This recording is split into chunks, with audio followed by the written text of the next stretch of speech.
हर्षित landmark, सपनों का घर जैसा आप चाहते हैं हम बनाते हैं। 1, 2 एवं 3 BHK ready position flats. Call 9827321321। हम हैं सिंघानिया बिल्डकॉन।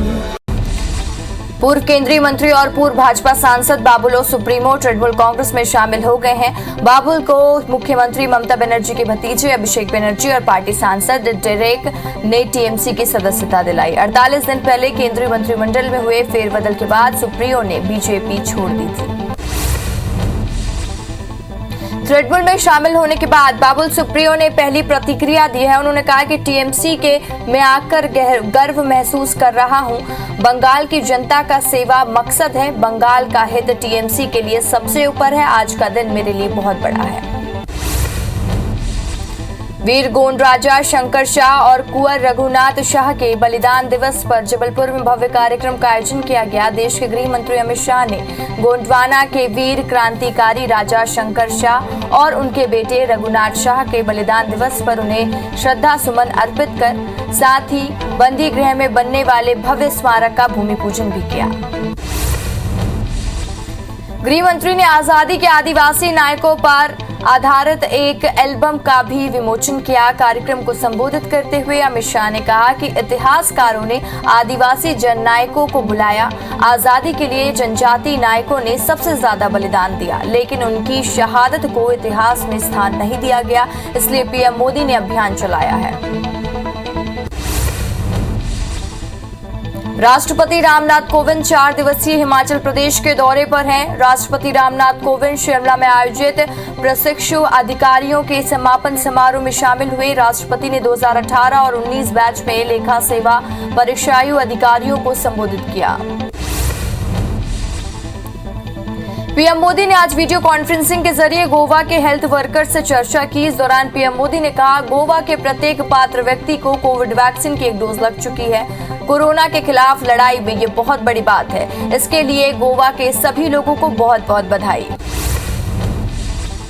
हेल्थ वर्कर्स से संवाद करते हुए पीएम मोदी ने कांग्रेस पर निशाना साधा। पीएम मोदी ने कहा कि रिकॉर्ड टीकाकरण को देखकर एक पार्टी को बुखार आ गया है। बीते कुछ महीनों में गोवा में भारी बारिश, चक्रवात और बाढ़ जैसी प्राकृतिक आपदाओं के साथ भी बहादुरी से लड़ाई लड़ी।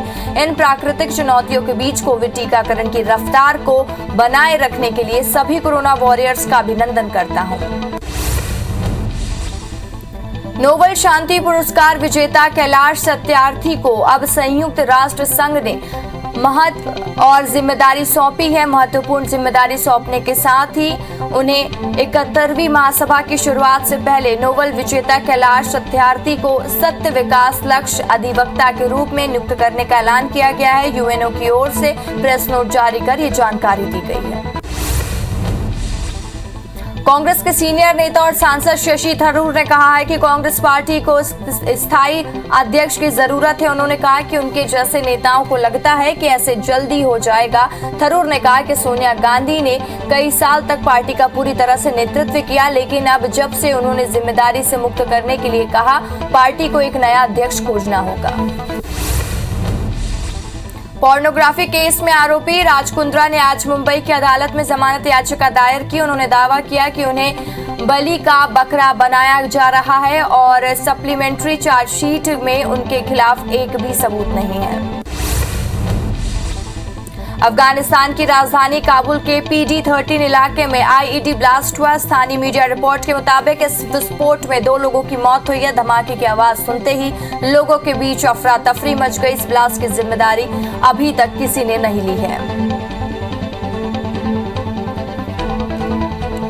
मध्य प्रदेश में बीजेपी के एल मुरुगन राज्यसभा के उम्मीदवार होंगे। अभी फिलहाल एल मुरुगन सूचना प्रसारण राज्य मंत्री हैं, जिसे राज्यसभा उम्मीदवार के लिए पार्टी ने उन्हें उम्मीदवार बनाया है। पूर्व मुख्यमंत्री उमा भारती ने मध्य प्रदेश में शराबबंदी को लेकर मुहिम चलाने का ऐलान किया। उन्होंने कहा कि 15 जनवरी के बाद शराबबंदी के लिए अभियान चलाएंगे और खुद उसका नेतृत्व करेंगे। भोपाल में मीडिया से चर्चा करते हुए उन्होंने कहा कि सीएम शिवराज और वीडी शर्मा का मानना है कि जागरूकता अभियान से शराबबंदी, नशा मुक्ति की जा सकती है, लेकिन मेरा मानना है कि ये बिना लट से नहीं होगा। छत्तीसगढ़ के पर्वतारोही चित्रसेन ने फेलोशिपिक और आर्थिक मदद देने की मांग को लेकर पूर्व मंत्री चंद्रशेखर साहू ने राज्य सरकार को पत्र लिखा। आपको बता दें कि चित्रसेन ने दोनों पैर कृत्रिम होने के कारण उन्होंने अब तक 3 महाद्वीपों में सबसे ऊंची चोटियों पर फतह किया है। Private nursing institute association all India की याचिका पर सुप्रीम कोर्ट ने अहम फैसला सुनाया है। ग्वालियर चंबल अंचल के 271 नर्सिंग कॉलेजों की जांच फिलहाल होगी। हाईकोर्ट की ग्वालियर बेंच के उस आदेश पर रोक लगा दी है जिसमें ग्वालियर समेत 6 जिलों के 271 नर्सिंग कॉलेजों की जांच के लिए आयोग बनाया गया। शिवपुरी में इन दिनों कलेक्ट्रेट का एक आदेश चर्चा पर विषय पर बना हुआ है जिसमें कहा गया है कि कलेक्ट्रेट में ज्ञापन और आवेदन देने के लिए अब पहले से सूचना देनी होगी। इतना ही नहीं, मेन गेट पर ही ज्ञापन और मांग पत्र लिया जाएगा। आदेश में यह भी कहा गया है कि कलेक्ट्रेट परिसर में बिना कारण कोई नहीं घूमेगा। वहीं जन सुनवाई के लिए आने वाले लोग बाहर पेटी में अपना आवेदन डालेंगे। प्रदेश में 3,33,000 स्व सहायता समूहों की करीब 37 लाख महिलाओं को पोषण आहार की जिम्मेदारी सौंपी जाएगी। इस संबंध में मुख्यमंत्री शिवराज सिंह चौहान के निर्देश पर पंचायत एवं ग्रामीण विकास विभाग ने तैयारी कर ली है। तैयार प्रस्ताव कैबिनेट की बैठक में रखा जाएगा। एमपी में बीते 4 सालों में सरकारी पदों पर भर्ती नहीं होने से युवा नाराज है। मूवमेंट असिस्टेंट और के बैनर तले बेरोजगार युवाओं ने भोपाल कलेक्ट्रेट में विरोध प्रदर्शन किया। साथ ही सीएम शिवराज के नाम कलेक्टर को ज्ञापन सौंपा।